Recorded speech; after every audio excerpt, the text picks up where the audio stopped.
एक, पहला, ठीक है। तो प्रथम, अंतिम और जीवता कौन है? यीशु मसीह। हमने जो 7 कलीसियाओं के ऊपर जब हम अध्ययन कर रहे थे, यीशु मसीह अपने इंट्रोडक्शन दे रहे हैं। प्रभु यीशु मसीह के कहते हैं कि मैं प्रथम, अंतिम और युगानियों जीवता हूं। तो परमेश्वर ने यीशु मसीह में, ठीक है, इस दुनिया की सृष्टि की है।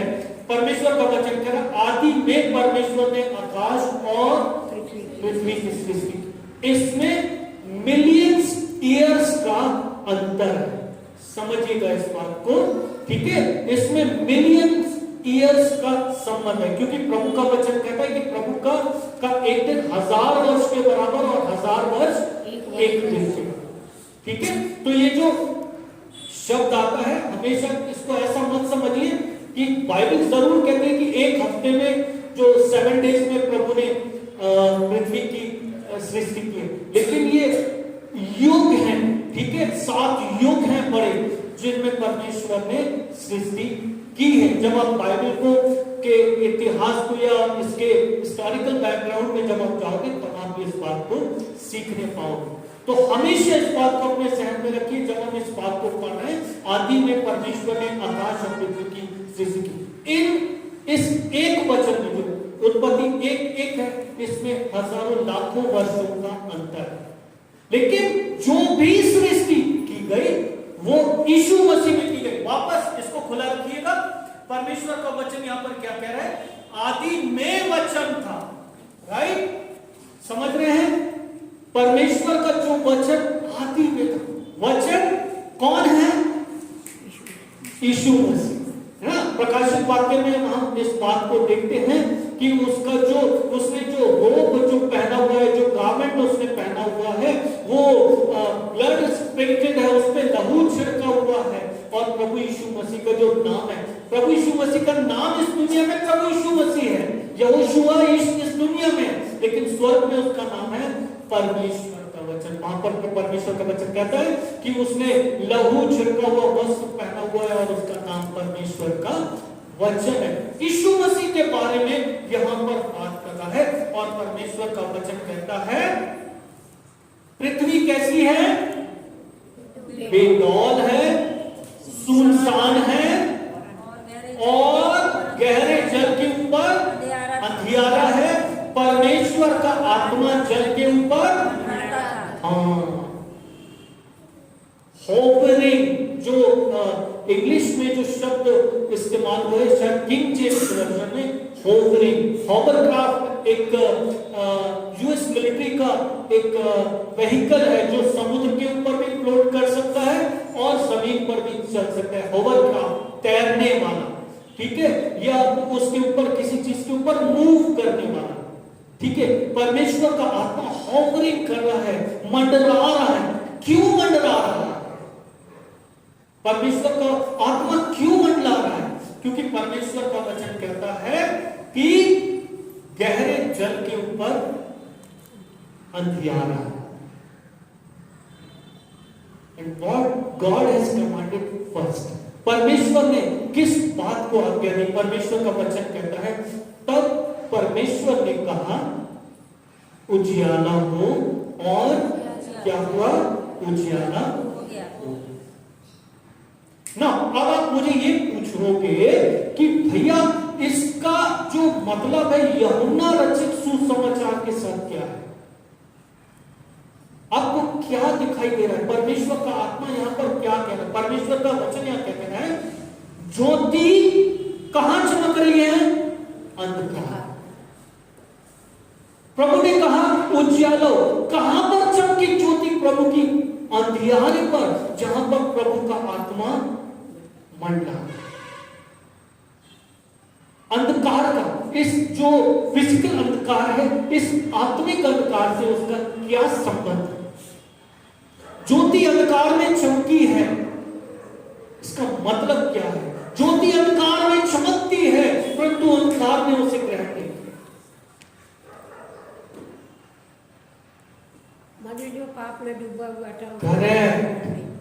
हमारी व्यक्तिगत परिस्थिति, हमारी व्यक्तिगत आत्मिक परिस्थिति that shows the darkness of spirituality, right? अभी मैं आपको थोड़ा सा और आगे लेके जाऊंगा, ठीक है? उत्पत्ति एक अध्याय खुला रखिएगा, इसको भी खुला रखिएगा, साथ में खोलिए यशायाह की किताब, उसका 9वां अध्याय।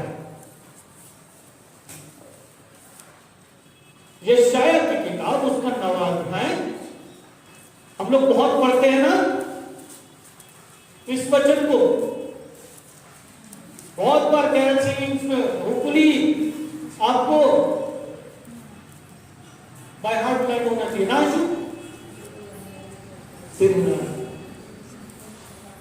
ठीक है? हाँ, आइसिया चैप्टर 9, प्रभु का वचन क्या कह रहा है ना? सिस्टर 9वां अध्याय का पहले वचन से देखिए, तो भी संकट भरा अंधकार, किस बात में मैं बात कर रहा है? अंधकार के बारे में। लेकिन ये अंधकार जो है ये जाता रहेगा, ये अंधकार चला जाएगा। ये बात कर रहा है आत्मिकता के अंधकार के, ये इस अंधकार के बारे में, इस यहां पर यदि अंधेरा है, लाइट्स ऑन नहीं है, उसके बारे में बात नहीं करना। प्रभु का वचन क्या कह रहा है? तो भी संकट भरा अंधकार जाता रहेगा। उसके पहले देखें 8वें अध्याय के 21वें वचन से, देश में क्लेश और भूखे फिरते रहेंगे, और जब वे भूखे होंगे तब वे क्रोध में आकर अपने राजा और अपने परमेश्वर को शाप देंगे और अपना मुंह ऊपर आकाश की ओर उठाएंगे। तब वे पृथ्वी की ओर दृष्टि करेंगे, परंतु उन्हें सकेगी और अंधियारा और संकट भरा अंधकार ही देख पड़ेगा, और वे घोर अंधकार में धकेल दिए जाएंगे। अब समझ रहे हैं? आत्मिकता का अधिकार। अभी आत्मिकता का अधिकार की एक और तस्वीर बताऊं। मलाकी का आखिरी अध्याय निकालिए जल्दी से, मलाकी की किताब,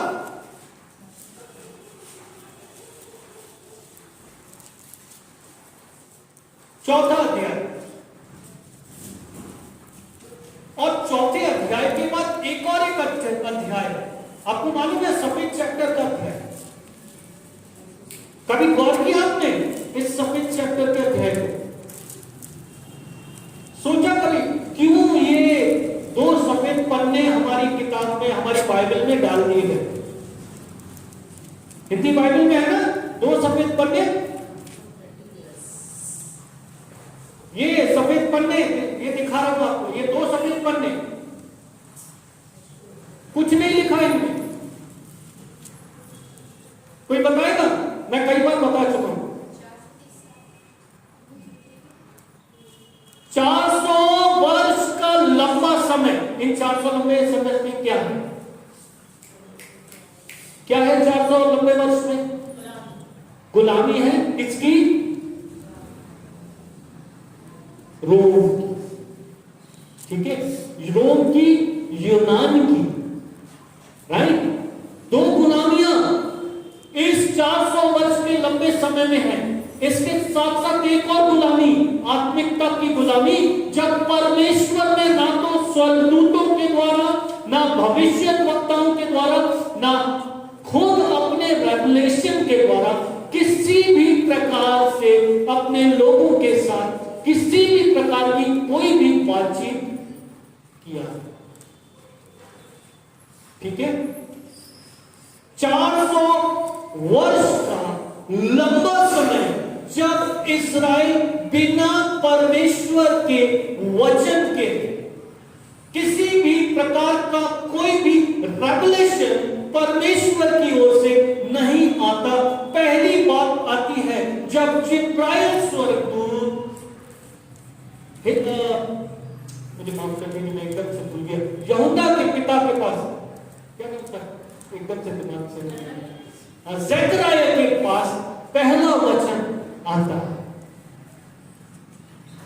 490 वर्ष के बाद, क्योंकि परमेश्वर का वचन दुर्लभ है, नहीं मिलता है परमेश्वर का वचन, इसलिए वो संकट भरा अंधकार जब परमेश्वर बातचीत नहीं कर रहा है। किसी भी व्यक्ति की कोई भी डाउन स्टेज हम मैटर कर सकते हैं, लेकिन वो स्पिरिचुअली यदि डेड हो जाए तो उसके पास कुछ नहीं बचता। हमारी अल्टीमेट सोर्स, हमारी अल्टीमेट स्ट्रेंथ परमेश्वर की ओर से आती है ना। भजन संहिता 121 हम पढ़ते हैं कि जो आकाश और पृथ्वी का करता है वो तेरे पांव को टलने ना देगा। सुन इस्राएल का रक्षक ना उठेगा ना सोएगा। हमारी अल्टीमेट स्ट्रेंथ जो पावर है या विजडम है वो परमेश्वर की ओर से आ जाती है, लेकिन परमेश्वर ने रोक दिया अपने वचन को। तो हमारे लिए क्या है? आत्मिकता का अंधकार। लेकिन जब गुड न्यूज आ गया, बैथलेहम के आउटस्कर्ट्स में, बैथलेहम के जो बाहरी इलाके हैं, जब परमेश्वर का वचन आ गया, राइट, जब परमेश्वर का वचन यूहन्ना के द्वारा आ गया, repent until you will perish, आप पश्चाताप करें नहीं तो नाश हो जाएंगे। जब यीशु मसीह परमेश्वर के वचन को लेकर आ गया तो उन्होंने क्या कहा? अरे ये तो यूसुफ और मरियम का पुत्र है, अरे ये तो बढ़ई का पुत्र है। समझ रहे हैं? परमेश्वर का वचन हमसे यूहन्ना रचित सुसमाचार में क्या कह रहा है? ज्योति अंधकार में चमकती है। परमेश्वर के वचन का उजाला उस 400 पीरियड के डार्क पीरियड में चमक गया, लेकिन उन लोगों ने अंधकार को ज्यादा अच्छा समझा। वनस्पति परमेश्वर की ज्योति में बने, राइट। उदाहरण के लिए कोविड का समय हम सब जानते हैं कैसा है, बहुत बुरा, जहां पर हम सब ने अपने प्रियों को खोया, राइट। यदि ईश्वर का अनुग्रह मुझ पर भी नहीं होता तो मैं आज यहां नहीं, राइट। लेकिन परमेश्वर जब हमें उससे बाहर निकाल के लाया तो हमने क्या कहा? तो कोविड का समय ज्यादा अच्छा था, हम सब घरों पे बैठे थे यार, बिना काम करे सैलरी मिल रहा। जैसे इसराइली मिस्र में पुकार रहे, Lord we need your deliverance, मिस्र में पुकार रहे, चिल्ला रहे परमेश्वर को, हमें तेरा छुटकारा चाहिए। प्रभु ने भेज दिया मूसा और हारून को, बड़ी सामर्थ के द्वारा वो उनको मिस्र से निकाल के ले आया। लेकिन जब विल्डरनेस में आए तो उन्होंने क्या कहा? मिस्र के खरबूजे, तरबूज और नॉनवेज हमें याद आता, कितना मजा आता था यार वो नॉनवेज खाने में, जो हम मिस्र खाने हटा खाने में, उधर नॉनवेज सुबह से शाम घर रहे थे, अच्छे चपेट मार रहे थे मिस्री। लेकिन क्या कर रहे हैं? जब मिस्र से प्रभु बाहर निकाल के लाया तो क्या कहा? मिस्र अच्छा था हमारे लिए, हम मांस की हांडियों के पास बैठ के तो नॉनवेज खाते थे, है ना। क्या आप लोग बारबेक्यू ना, बारबेक्यू हम लोग खाया करते मिस्र में, मिलना तो बारबेक्यू। सुबह से शाम तक घर रहते, लेकिन क्या याद आ रहा? मिस्र। क्या याद आ रहा? अंधकार का युग याद आ रहा, अंधकार में रहना याद आ रहा। क्यों? क्योंकि परमेश्वर की ज्योति चमकेगी तो पाप नजर आने लगेगा ना। पाप नजर नहीं आना चाहिए हमारा। परमेश्वर का वचन यहां पर कह रहा है, ज्योति अंधकार में चमकती है और अंधकार ने उसे ग्रहण नहीं। यूहन्ना रचित सुसमाचार उसका 5वां अध्याय,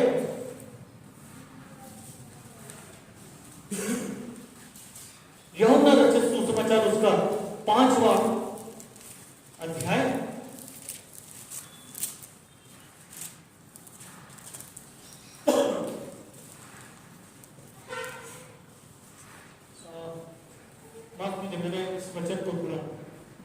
गलतियां, 3 अध्याय उसका 19वां वचन देखिए। परमेश्वर का वचन यहाँ पर क्या कहता है? और दंड की आज्ञा का कारण ये है ज्योति में आई है और मनुष्य ने अंधकार को ज्योति से अधिक किए जाना, क्योंकि उस तक काम बुरे थे। हाँ, जैसे मैं बार बार कहता हूं ना, यीशु मसीह की फोटो को आप पैर से कुचल दो, है ना। बीच में कुछ फिल्मी स्टारों ने एक टीवी प्रोग्राम पे हालेलुया शब्द का मजाक उड़ाया, ढेरों ईसाई गालियां देने लगे। वो 3 हीरोइन को ढेरों ईसाइयों ने गाली दी और गंदी से गंदी गाली दी। अब क्या कह रहे हैं? हम ठेकेदार है ईसाइयत के।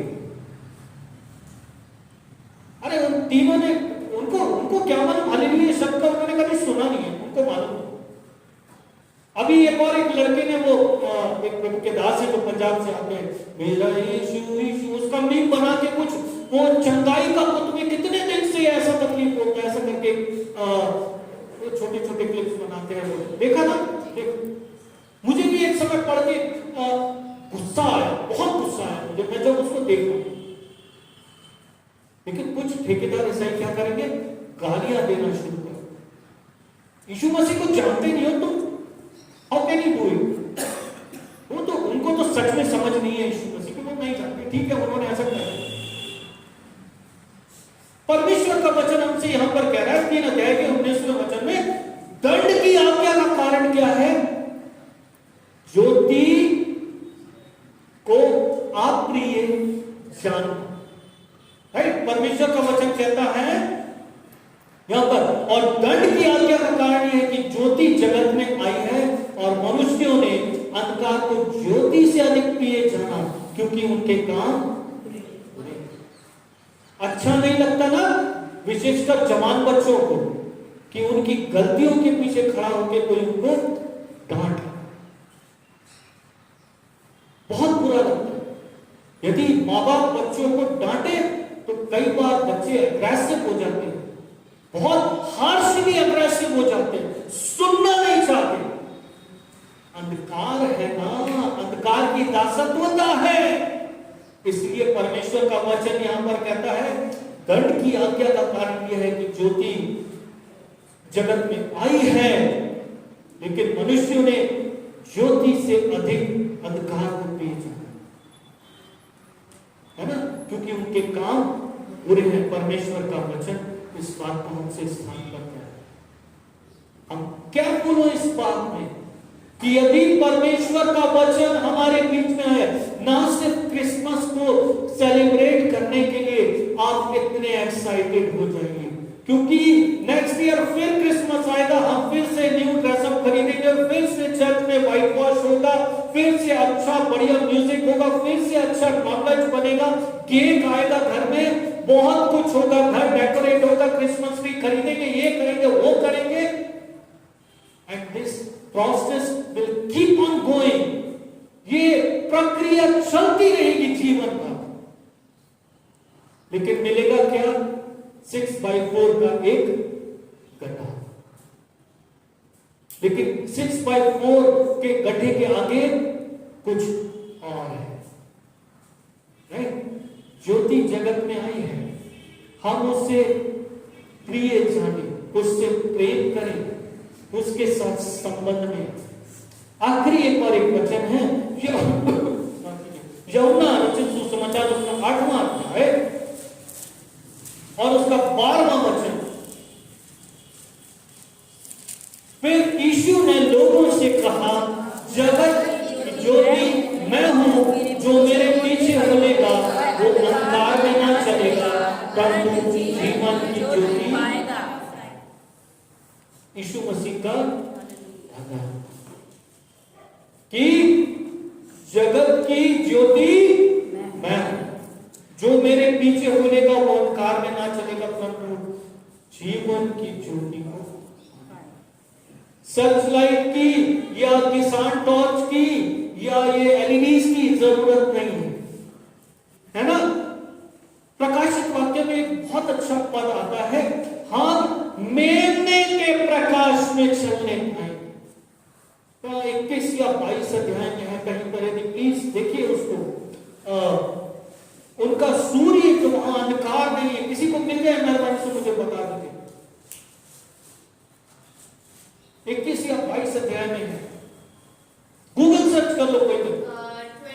उसका 23 और 24 हाँ 21 अध्याय का 23-24, ठीक है। 22 वचन से पढ़ेंगे, ठीक है सब लोग।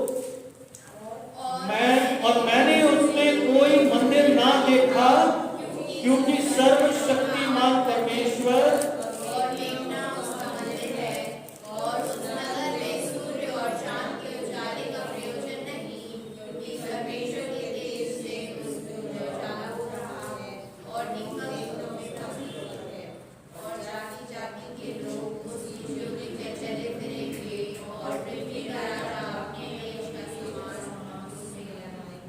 ओहो, आनंद करने वाली बात है ना, आनंद करने वाली बात है। परमेश्वर का वचन कहता है मैंने उसमें कोई मंदिर ना देखा, क्योंकि सर्वशक्तिमान प्रभु परमेश्वर और मेघना उसका मंदिर है। उस नगर में सूर्य और चांद के उजाले की आवश्यकता नहीं, क्योंकि परमेश्वर के तेज से उसमें उजियाला हो रहा है, और मेघना उसका दीपक है।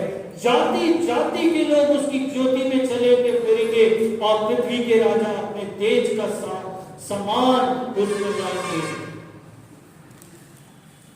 तो ये कब होने वाला है? जब हम यीशु मसीह जो जगत की ज्योति है उसको अंधकार से ज्यादा प्रिय जाने, ना कि अंधकार को इस जगत की ज्योति से ज्यादा प्रिय जाने। परमेश्वर का वचन हमसे इस बात को कहता है कि जब हम जगत की ज्योति जो यीशु मसीह है, जब हम उसको अपने जीवन में प्राथमिकता दे देंगे, जब हम उसको उसके वचन की ज्योति को जब हम अपने जीवन में प्राथमिकता दे देंगे, परमेश्वर का वचन कहता है कि वो हमें इस बात का हक देगा कि हम उसकी ज्योति में चलेंगे फिरेंगे जब वो एक समय आ जाए। आइए हम लोग प्रार्थना में जाएंगे, और मैं रिक्वेस्ट करूंगा शैलन सिस्टर को प्रार्थना में हमारी